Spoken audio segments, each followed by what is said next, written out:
Internet transactions are slowly replacing cash registers, and I talked with one CEO who thinks that credit cards are on the decline as well. So what will replace them? He says cell phones. David Marcus is founder and CEO of ZONG, which lets customers run credit card transactions using only their 10-digit cell phone numbers. The card companies then bill through cell providers. So I sat down with him yesterday to see how that business is going. We've processed payments this year for more than 10 million unique users. So, if you compare that with the about 50 million yearly actives on PayPal, it's pretty reasonable. Pretty reasonable.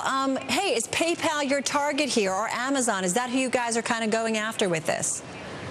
Well, what we're trying to do here is just making paying online a lot easier, and we feel that, paying with either PayPal or other systems or even your credit card is kind of outdated. It's been the same way for the past 10 years.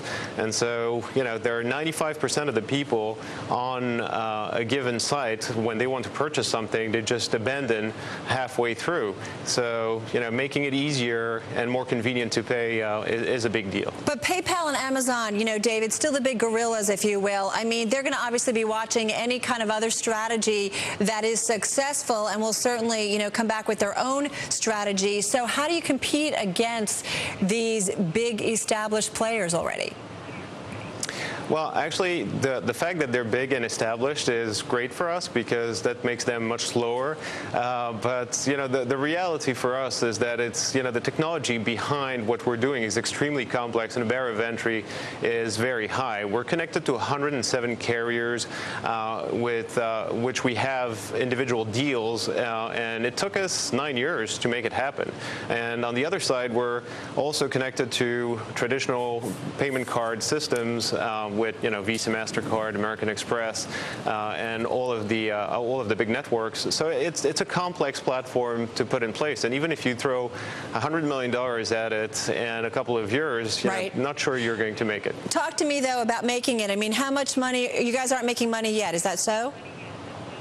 Well, actually, we just turned profitable. You just turned profitable. Yes, we are. So what's your strategy over the next 3 to 5 years? What kind of money do you think you could essentially make, and what kind of profits?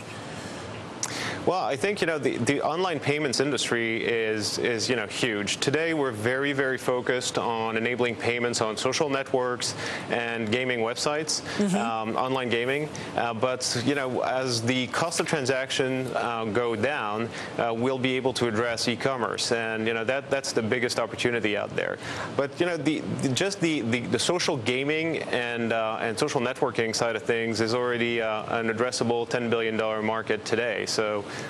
Very exciting. Let me ask you, though, one snag, and that is that the carriers and the payment provider both take a cut. So that's prohibitive for merchants. I mean, it cuts into their margins. It's a tough economic environment, tough retail environment. No retailer wants to see, any more cuts into their margins. So how do you deal with that aspect of it? Well, first of all, there's no greater cost than a consumer who doesn't pay you. And, we convert at a rate 10 times higher than traditional credit card payments or online payment companies. So, the high cost of carriers is actually prohibitive for e-commerce today, but not for social networking and gaming sites that are on fire. And what we're doing right now is we're leveraging that distribution to get to more users. And when the cost goes down, and we're doing that by negotiating better rates with carriers, but also by enabling people to link their credit cards to their cell phone number to process a lower cost transaction. So when that is scaling up, we'll be able to address the e-commerce market as well.